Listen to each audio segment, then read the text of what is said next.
தமிழகத்தின் பல்வேறு பகுதிகளில் பரவலாக கனமழை பெய்தது. இதனால் ஒரு சில இடங்களில் குளிர்ச்சியான சூழல் நிலவியது. ஒரு சில இடங்களில் மக்களின் இயல்பு வாழ்க்கை பாதிக்கப்பட்டது. தமிழக கடலோர பகுதிகளில் வளிமண்டல கீழடுக்கு சுழற்சி மற்றும் மேற்கு திசை காற்றின் வேக மாறுபாடு நிலவி வருகிறது.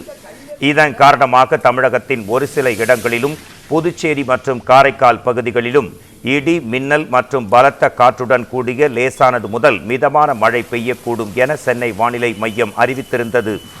அதன்படி கரூரில் காலை முதலே வெயில் வாட்டி வதைத்த நிலையில் கரூர் மற்றும் சுற்றுவட்டார பகுதிகளில் குளிர்ந்த காற்றுடன் கூடிய மிதமான மழை பெய்தது பொதுமக்கள் மற்றும் விவசாயிகளை மகிழ்ச்சியில் ஆழ்த்தியது.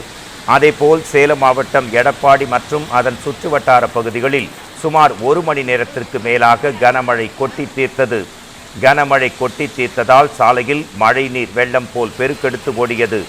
செங்கல்பட்டு மற்றும் அதன் சுற்றுவட்டார பகுதிகளான திம்மாவரம், ஆத்தூர், சிங்கப்பெருமாள் கோவில், மறைமலை நகர், கூடுவாஞ்சேரி உள்ளிட்ட பல்வேறு இடங்களில் பலத்த இடியுடன் கூடிய கனமழை பொழிந்தது.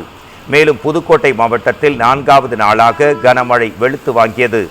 பகல் நேரங்களில் வெயிலின் தாக்கம் அதிகரித்து காணப்பட்டாலும் இரவு நேரங்களில் கடந்த 4 நாட்களாக கனமழை பெய்து வருகிறது.